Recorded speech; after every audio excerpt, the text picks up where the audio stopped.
Chapter 4, Evacuation, April 1975. After many hours, we are finally out of the city and on the road, though still moving very slowly. Where are we going? I asked Kim repeatedly, after it seems like we have been traveling forever. I don't know. We just passed the Po Chintong Airport, which means we are on the Highway 4. Stop asking me all the time. I burrow under my scarf to hide from the sun and resign myself to sulking. My body sags and I begin to grow tired. My eyelids struggle to stay open against the glaring sunlight and the dust from the road. The wind whips my hair all about, tickling my face, but I do not smile. I wince as the hot, dry air enters my nostrils. Kev's wrapped the ends of my scarf tightly over my nose and mouth to keep the dust out, and she tells me not to look over the side of the truck. In Cambodia, we have only two seasons, dry and rain. Cambodia's tropical climate is dictated by the monsoons, which bring heavy rain from May to October. Kev says during the rainy season, the country is a green paradise. She says there's so much water that the trees grow very tall and the leaves swell with moisture. They take on a dark, metallic green color, looking as if they will burst like a water balloon. Before the monsoons hit in May, we have to endure April, our hottest month, with temperatures often reaching 110 degrees, so hot that even the children stay indoors to avoid the sun. It's this hot now. As we move farther and farther away from the city, the high-rise apartment buildings and thatched roof disappear, and the thatched roof huts take their place. The buildings in the city are tall and close together, but the huts are low-lying and widely dispersed in the middle of the rice fields. As our truck moves slowly in the crowd of people, the wide, paved boulevard gives way to a windy, dusty roads that are no more than wagon trails. Tall elephant grass and prickly brown bush have replaced Phnom Penh's blooming flowers and tall trees. A queasy feeling grips me as I watch the villages pass by. As far as the eye can see, there are people marching into the road, while huts stand empty and rice fields are left unattended. I fall asleep and dream that I am still at home, still playing hopscotch with my friends. When I wake, we are parked near an empty hut to rest for the night. We are in a world very different from Phnom Penh, yet we have traveled only 10 miles or so. The sun has gone down, relieving us of its burning rays. All around us, the field lights up with small fires, illuminating the faces of women, squatting by them to prepare meals. I can still make out thousands of people milling around or walking to unknown destinations. Others, like us, have stopped to rest for the night alongside the road. My family scrambles to set up our encampment in the field near an abandoned hut. My brothers gather wood to build a fire, while Ma and Kev prepare our meal. Ju is brushing Gek's hair, being careful not to pull it. When everything is set up, we gather around the fire and eat a dinner of rice and salted pork that Ma cooked earlier in the day.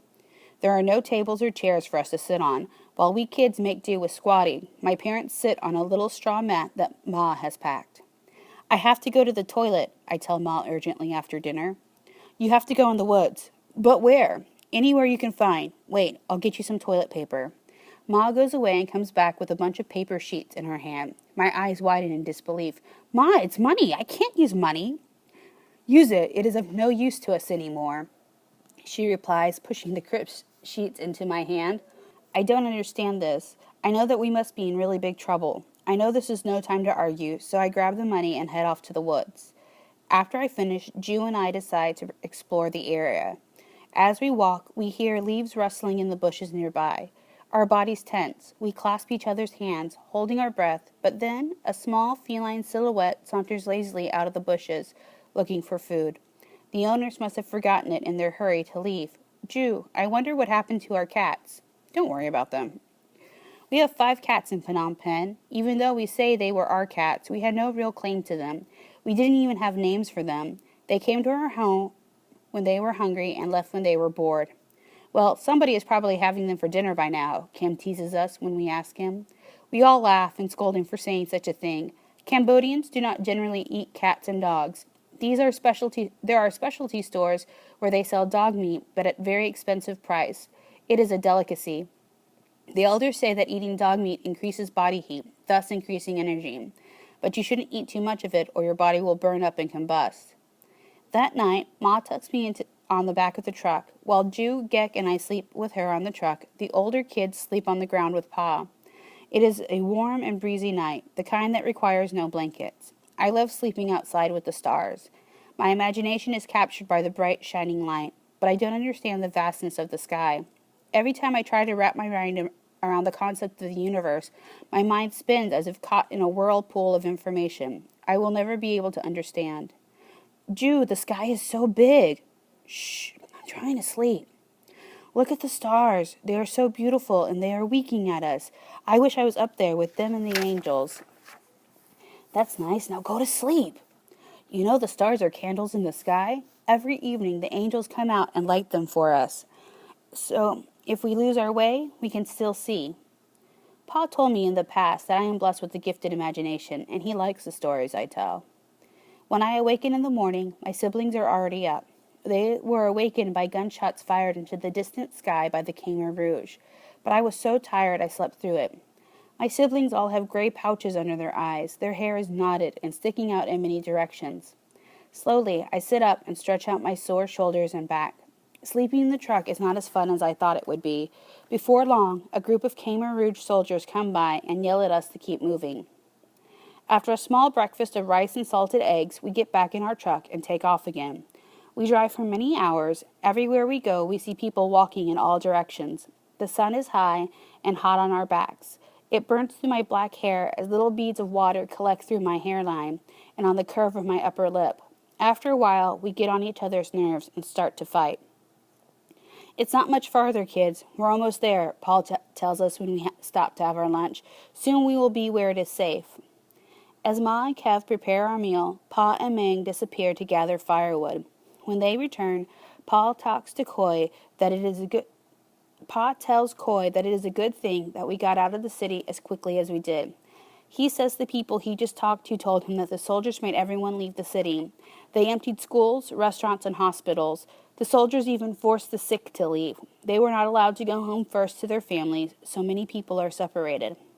Many old and sick people did not make it today, Coy offers grimly. I saw them on the side of the street, still in their bloody hospital robes. Some were walking, and others were pushed in carts or hospital beds by their relatives. Now I understand why Kev kept wrapping the scarf around my head, telling me to keep my head down, to not peer above the truck's sides. The soldiers walked around the neighborhood, knocking on all the doors, telling people to leave. Those who refused were shot dead right on their doorsteps. Pa shakes his head. Why are they doing this, Pa? Kim asks. Because they are destroyers of things. Ju and Kim look at each other, and I sit there feeling lost and afraid. I don't understand. What does it all mean? I ask them. They look at me but say nothing. Yesterday I was playing hopscotch with my friends. Today we are running from soldiers with guns. After a quick lunch of rice with salted fish, we climb in the truck and move again. I watch as a stream of people seems to follow our trail. Fighting drowsiness caused by the smothering heat, my thoughts race from one subject to another. I question why we had to leave, where we are going, and when will we return home.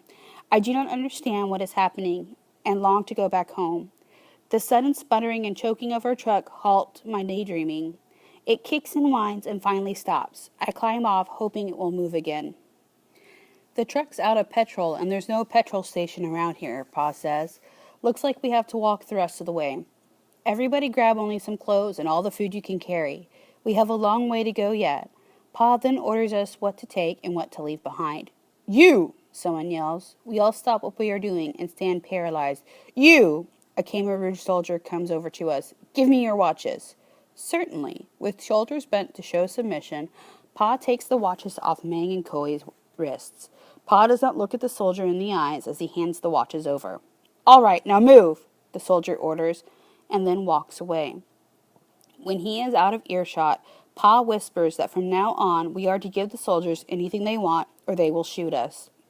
We walk from the break of day until the dark of the evening. When night comes, we rest by the roadside near a temple. We unpack the dried rice and fish and eat in silence. Gone is the air of mystery and excitement. Now I am simply afraid.